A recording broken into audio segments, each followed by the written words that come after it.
சுறா கைடு 12ஆம் வகுப்பு பொதுத் தேர்வுக்கான புதிய பதிப்பு தற்போது பரபரப்பான விற்பனையில். மாணவர்கள் பொதுத் தேர்வில் அதிக மதிப்பெண் பெற உடனே வாங்குங்கள் சுறா கைடு.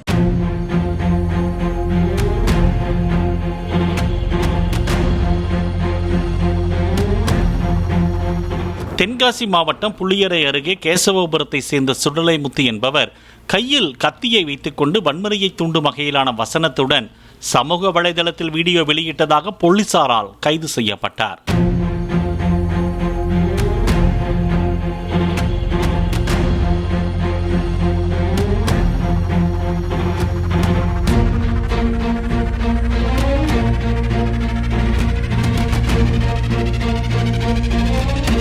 சுறா கைடு 12ஆம் வகுப்பு பொதுத் தேர்வுக்கான புதிய பதிப்பு தற்போது பரபரப்பான விற்பனையில். மாணவர்கள் பொதுத் தேர்வில் அதிக மதிப்பெண் பெற உடனே வாங்குங்கள் சுறா கைடு.